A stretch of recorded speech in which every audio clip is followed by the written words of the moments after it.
What actually controversial opinion do you have? Serious, I have literally never heard a black person complain about slavery. I've lived in Detroit, Flint, and Pontiac, Michigan, 82, 56, and 52 black respectively. My adopted stepdaughter is half black. I've never heard any of her biological family complain about slavery. I agree with you about parents being married being hugely important for a child. I just disagree that the parents' genders matter. Awesome comments. I haven't reached the end of them yet, there are so many. As far as marriage goes, I think whether it is a state-recognized marriage is irrelevant. I do think it is important that the couple has made a strong commitment to work together to solve their problems, stay together, raise the children together, respect each other, etc. I think this is best done in some sort of ceremony that involves their friends, family, and community, but I can't say that it has to be that way for everyone. I do believe, though, that having some sort of ceremony and agreement of commitment like that makes a difference. It is different than just living together, or being boyfriend-girlfriend, or even engaged. It seems every 15-year-old kid thinks they found their soulmate and is ready to make a lifelong commitment to them, but they haven't actually gotten married, or had a ceremony, and 99.9% of the time those relationships don't last. Marriage is more than being in love and thinking you'll be together forever.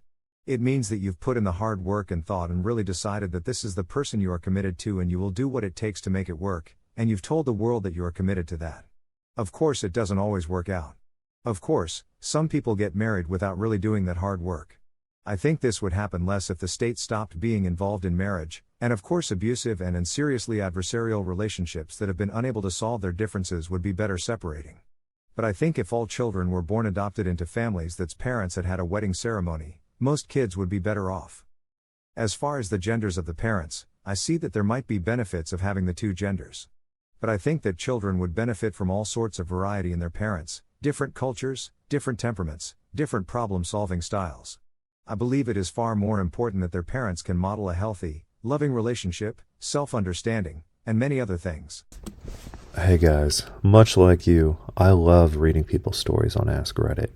Unfortunately, there's a lot of weird middle school level, just thought experiment type hypotheticals like nice try Baskin Robbins. I don't find this compelling, so that's why I've made it my mission to trawl and crawl through Ask Reddit and find the very best content and put it in your ears. That's why I'm begging you, like and subscribe. If there's anything I can do to help you out, give you the kind of content that you crave to help you get through your workday, let me know in a comment. But please like and subscribe. I think maybe we should start teaching trades to younger kids. A kid that has no skill with calculus might just be the best fucking electrician or plumber you've ever seen. But he won't know that until he's already had to sit through years of feeling stupid because he doesn't understand hard mathematical or language concepts. I bitch a lot about America as a citizen, but it's mostly because I want it to truly be the best it can be. I want so much to be able to tell my kids stories of how America used to be shitty instead of hearing everyone say it was better in the old days. I can tell you from my life experience that staying together for the kids only ends in abhorrent psychosocial dysmorphic behavior for the parents. And very strange social development with a lack of any direct positive models of human relationships for the child. Healthy separation, divorced, facsimile marriage. I'm a dude with ginger hair. If I ever post about it or post a pic of myself, the comments are always the same stupid shit about no soul or how we should be exterminated. I dunno why that's considered more acceptable than making the same jokes about black people or Asians, but it apparently is, so my opinion is that it shouldn't be. To clarify, the controversial opinion is that it should be treated the same as racism, not that it is bad. I know I could never handle having a disabled child. I'm not strong enough. I don't know what I would do. My inbox has imploded. Let me address a few things here. People telling me don't have kids, of course that's the easiest answer. But I do want one. There is a vast amount of prenatal testing out there, and I will take advantage of it. If by chance I'm a carrier of a genetic condition, my husband will be tested to see if he is a carrier. I work in this industry, so I'm familiar with all the percentages and risks. Those who are saying I'm pathetic, a coward, a piece of shit, I appreciate your sentiment. Sometimes I feel the same way. And to the people who are saying you'll get through it if it were to happen, I will never know until I reach that point. At this point in time, I'm not strong enough. There are those parents out there that sacrifice everything to care for their disabled child. Quit jobs. Spend hundreds of thousands on care. Risk losing their child at a very young age. That is terrifying. And I know for a fact I would not be able to handle it. Does that make me selfish like some of you have said? Maybe. Lastly, I am fully aware that adoption is a possibility. I was adopted. My 2 brothers were adopted. I would absolutely consider it if my husband and I were carriers, or if I find I can't have children. Upvote because is nice and controversial. I'll ask this question, though. What exactly do you mean by weakened genetic makeup? To me, that suggests genetics which are poorly adapted to the environment one lives in.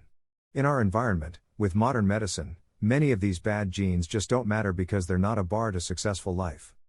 Think nearsightedness. In Neolithic days, yes, that's a critical genetic weakness. Hard to hunt like that. These days, what with a less bow and arrow hunting, and glasses, poor vision is actually not a handicap. Willing to hear argumentation on this. The advances of modern medicine are introducing too many bad genes into the human genetic pool and exposing the human race to a weakened genetic makeup. Copied from a response below to clarify. GT, everyone seems to be looking at this the wrong way. This is not about resistant bacteria or antibiotic abuse, it is about diseases like asthma, type 1 diabetes, Treacher-Collins syndrome, and various others that are spread via genes. I speak with knowledge on this subject because I am asthmatic, my wife is type 1, and I have a cousin with Treacher-Collins, and I have seen my cousin's children come out far more deformed than himself. I see diabetes type 1 spreading through my wife's family with nearly every offspring. Because of these issues, we have decided to not have children, but any offspring created from people like this live with a severely diminished quality of life. People with these diseases survive, thanks to modern medicine, but in doing so, create offspring with these traits either existing or recessive in their offspring. Edited. For clarity, I believe that some people are simply not meant to be great, or even successful. Not that those who aren't are wasting their potential, but they simply don't have what it takes, either the intelligence, the charisma, or the willpower. Some people are simply meant to be working the checkout line, and that's okay. That's pretty controversial in a society that believes everyone can do anything they set their mind to. Hey guys, do you ever have a problem getting to sleep at night? Well, I've got the magic pill to cure your insomnia. Much like you, I used to twist and turn all night. But then I discovered that you can take melatonin and Valerian Root together to get a good night's sleep every single night. I've been taking it every night by for years and years. I've been taking Valerian and melatonin, and this is my life hack to get a good night's sleep and vivid dreams every night. So be sure to click my affiliate links, and I will give you the gift of a good night's sleep. Karma shouldn't exist on Reddit. As in, we should still be able to vote on individual posts and comments. But the amount of upvotes that a user has should not be attached to their username. Without karma, there would be no karma whores or people posting crappy content and comments just for as many upvotes as possible. We could actually have controversial debates because people wouldn't be afraid of lowering their scores. I have autism. Can't communicate verbally, but text is okay. I have made my family's lives worse and they would have been better off had I never been born. I've overheard my parents saying that I'm their prison sentence, and I haven't spoken to my sister or brother in years, even though I see them all the time. They don't look my way and I pretend that my fear of eye contact is the reason I don't look back. You know, the shitty thing about autism is that I'm aware of everything that's going on, and I see how things work, for the most part, but I just can't communicate. It's like my body language and verbal skills are paralyzed, but I can express myself so damn clearly when I write my thoughts down. Yes, someone is home, I just can't come out to play. I'm totally dependent on my parents because I can't do things like buy groceries or get haircuts by myself, no matter how hard I try. I've written it all out in steps: walk into store, find items, put items on counter, pay the cashier, grab the bags, exit the store, but then as soon as I walk into the store it's like a crazy acid trip of sparkling beings and strange lights. I don't know how to describe it, but I feel completely out of place. Anyways, of course it's too late to kill myself now, as a young adult. That would devastate my family, and the savings of not having to deal with me as an idiot-dependent adult just wouldn't be worth it. So I'm just biding my time, living for them and trying not to be too much of a burden. I'm not depressed, but I feel like I'm overstaying my welcome here. I don't contribute to anything and I know that people don't want anything to do with me, I wouldn't either, so I just look down at my hands and wonder why the rest of me can't be so normal. I don't view the extremely handicapped to be people. I went to high school with a kid who couldn't do anything for himself, including breath. He just laid in his chair staring off into space. He was not capable of moving other than occasionally twitching and making the scariest shrieking noise you have ever heard, and he did not respond to people trying to interact with him. He required 247 care and never has any chance of living a normal life since he relies 100 on others to do everything for him, including breath.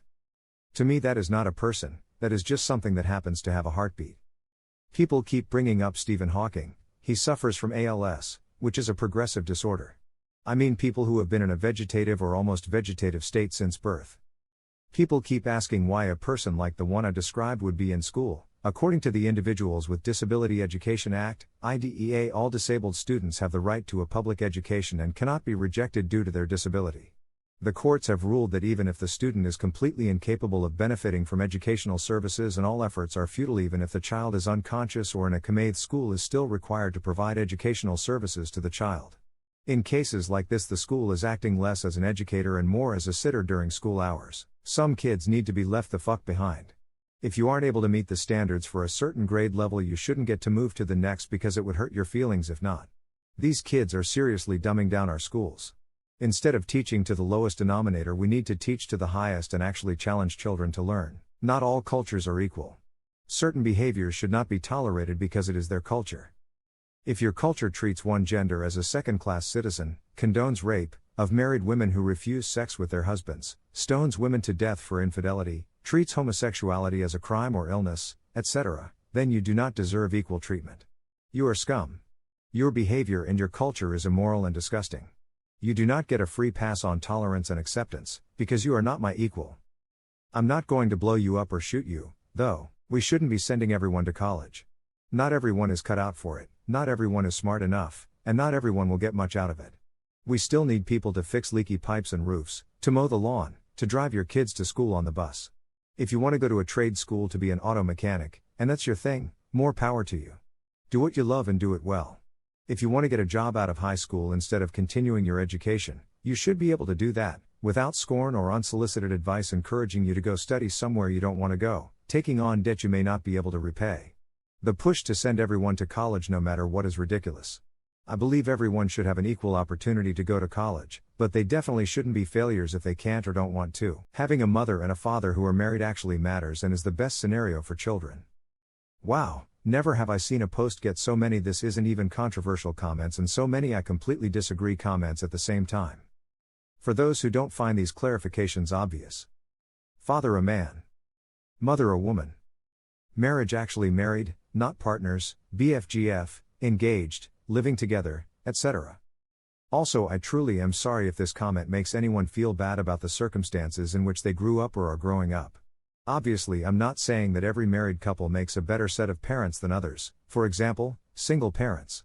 It goes without saying that there are millions of amazing parents raising kids in all sorts of family situations that aren't the nuclear family, and I think the work they do is awesome. Likewise, obviously a sniggle excellent parent can be better than two bad parents, and sometimes divorce is the right answer for a family. None of that changes my opinion, though, that all else being equal, the nuclear family is the best option for kids. I simply don't buy into statements like it doesn't matter whether parents get married so long as they're good parents, and it doesn't matter if kids have a mom-dad so long as they have one loving parent. Those things do matter. Teen suicide is big where I live. If you commit suicide and you were a dick before, I mean like lots of bullying and just being a rotten person, you shouldn't be considered a beautiful person and an angel.